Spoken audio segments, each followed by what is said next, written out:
I've got a long list because I became a yoga teacher because I had such high perceived stress. I mean, I think that's really common for people to take up meditation, even, go deep with it because we need it so much. Mm-hmm. And so, there's a lot of different ways to dance with stress in a different way.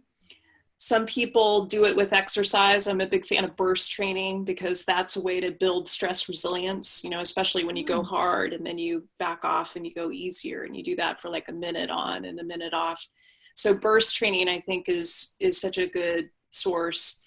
It's a little tricky for people who are infertile. My sister, for instance, who's a big jock, she had to really back off on her exercise when she was trying to get pregnant. So I know a lot of women get told that, or they're told to do something more adaptive. She was told to go to yoga, and she picked up Kundalini yoga, which I thought was really cool. So definitely going to yoga, doing something more adaptive like Pilates can be a good choice. Meditation, I've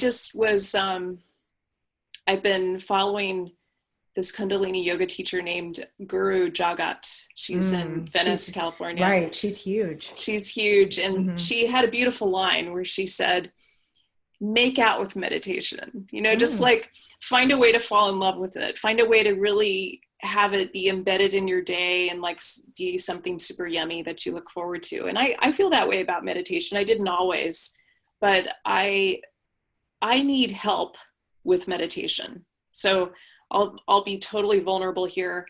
I wish that I could just like sit on a cushion and do 30 minutes, and feel like that was a really good fit for me. It's not. I have some mornings where I have a gene called the COMT gene that makes me, it's called the explorer gene. That's like the nice spin on it, which means, I'm always like looking for the shiny new object. So sitting still is not easy for me. I'm kind of low in dopamine. And so what I do is I use a Muse headband. So it's something you can get on Amazon. It's basically like a technology assist for those of us who are challenged by meditation. It doesn't cost a lot. It's a couple $100. And I just use my iPhone, and it's a clinical grade EEG machine. So it gamifies meditation. So as I meditate and I get into a calm state, it plays ocean sounds. You can kind of choose what nature sound you want to listen to.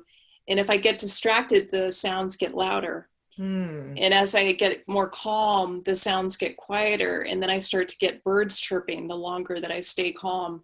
And you get to the point where you're just like, I want more birds. I want more birds. And so you get into this more calm state. And I love that kind of lineup, that alignment of gamification and doing something that's really good for your body. And it's been shown to lower cortisol levels. Doesn't take much. Cool.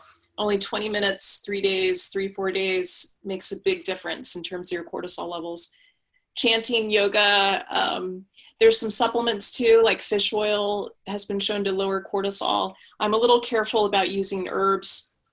You may know more about this than I do, but for someone who's trying to get pregnant, I'm a little careful about using herbs. But for someone who has high cortisol, and it's affecting their ability to make progesterone, one of the herbs that's been shown to improve fertility is chasteberry.